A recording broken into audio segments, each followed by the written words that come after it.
তো জবমেট বই থেকে আমরা বেসিক ক্লাস নিচ্ছিলাম অ্যালজেব্রার। আজকে আমরা টাইপ 7 করাবো। এখানে আমরা প্রথমে শিখব প্রক্রিয়া চিহ্ন। বীজগণিতে প্রক্রিয়া চিহ্ন হইতেছে 4টি।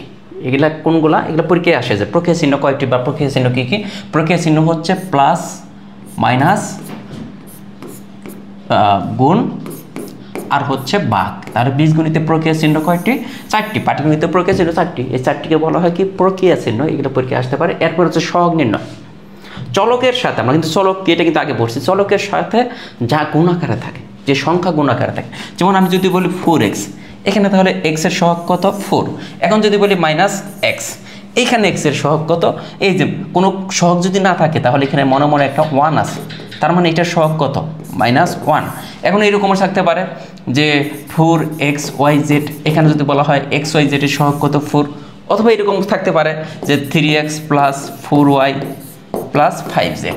হ্যাঁ, এইখানে y এর সহগ কত বা এইখানে z এর সহগ কত? তাহলে 5। ঠিক আছে, আমাদের এইভাবে সহগ আমাদের নির্ণয় করতে হবে। এরপর আমরা শিখব পদসংখ্যা নির্ণয়। দেখেন, পদসংখ্যা নির্ণয় থেকে প্রশ্ন হবে পরীক্ষায়। পদসংখ্যা নির্ণয় থেকে কী হবে? প্রশ্ন হবে। তো পদসংখ্যা নির্ণয় আমি প্রথমে নর্মালি আমি বুঝাই দিই। যেমন আমি যদি বলি যে a + b হোল স্কয়ার, এইখানে কয়টা পদ আছে? তাহলে এটা যদি আমরা বাঙ্গাই square plus 2ab plus b square, এখানে আমরা দেখব প্লাস এবং মাইনাস চিহ্ন যেখানে যেখানে আছে ওইখানে একটা করে দাগ দেবো। এখানে একটা প্লাস চিহ্ন আছে, এইভাবে একটা দাগ দেন। এখানে প্লাস চিহ্ন আছে, এখানে দাগ দেন। এখন দেখেন 1 2 3, এইখানে পদ সংখ্যা কয়টা হলো? 3টা। এখন আমি যদি এরকম একটা রাশি যদি আমি লিখে ফেলি, যেমন x² - 3x into y plus 6x - 5z, এইখানে পদের সংখ্যা কটা? আমি কোথায় দাগ দিতে বলছি? যেখানে শুধু প্লাস এবং মাইনাস চিহ্ন আছে, অন্য কোনো দিকে তাকাবো না।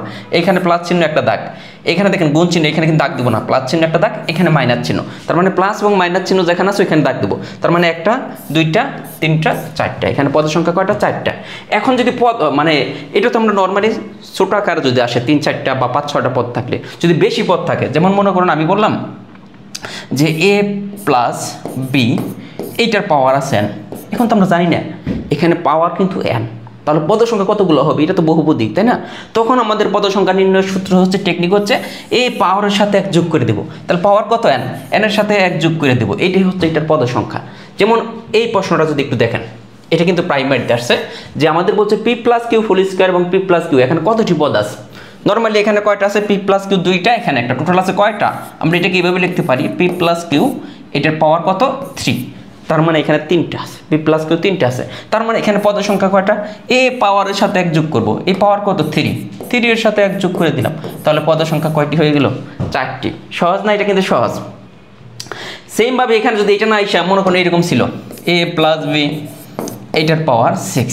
এখন আমাদের বলতেছে এখানে পদের সংখ্যা কয়টা? তাহলে পদের সংখ্যা কি হবে? এটার সাথে 1 যোগ করতে হবে। কয়টা হলো? 7টি পদ সংখ্যা, মানে যা পাওয়ার থাকবে তার সাথে 1 যোগ করব। এখন আমরা 28 নম্বর প্রশ্নটা যদি একটু দেখি, একটু খেয়াল করবেন। 28 নম্বর প্রশ্নটা কি বলছে? যে এইখানে কতগুলো পদ আছে। আমি বলছি কোথায় কোথায় দাগ দিতে হবে। এখানে দেখেন ভাগ চিহ্ন, এখানে দাগ দেওয়া যাবে না। যেখানে প্লাস চিহ্ন আছে এবং মাইনাস চিহ্ন আছে এইখানে দাগ দিতে হবে। তার মানে আমার কয়টা ভাগ হলো? 1টা 2টা 3টা। তার মানে এখানে পদ সংখ্যা আছে কয়টা? 3টা। বোঝা গেছে যে পদ সংখ্যা আমরা এখন নির্ণয় করতে পারবো। পরীক্ষা কিন্তু আসবে এখান থেকে প্রশ্ন। এরপর আসেন 29 নম্বর। দেখেন এখানে বলছে এতকে সরল করলে কয়টি পদ সংখ্যা পাওয়া যাবে। এখন এইখানে দেখেন এইটা হচ্ছে এটা আর এটা এটা, এইখানে আমাদের কি হইতেছে? এই ভিতরের টুকুকে ধরেন a + b, এটা a - b, পাওয়ার তো এটাও 2 এটাও 2, দুইটারে পাওয়ার 2। তার মানে a + b আর এটা হচ্ছে a - b। তার সূত্র কি?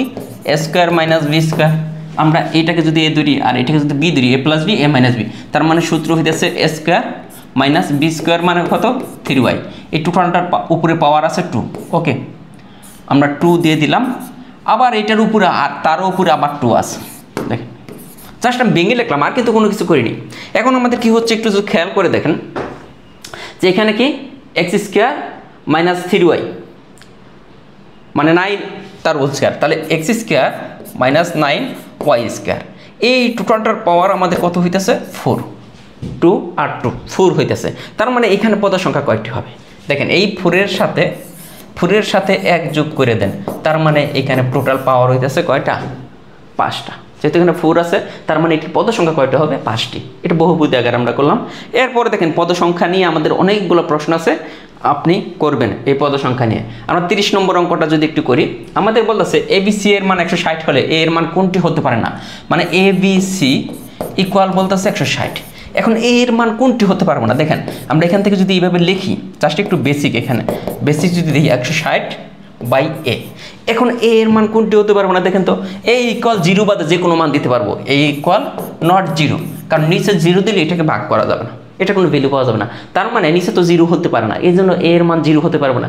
সেমভাবে এখানে B বলতে পারতো, C বলতে পারতো, যাই বলুক এটার মান 0 হতে পারবে না, A এর মানও 0 হতে পারবো না, B এর মানও 0 হতে পারবো না, C এর মানও 0 হতে পারবে না। ওকে, সেম প্রশ্ন আসছে দেখেন, এইটা আমাদের বলা হইতেছে XYZ ইকুয়াল 0 হলে X এর মান কোনটি হতে পারে না, প্রাইমারিতে আসছে, দেখেন এটাও কিন্তু ওই 0।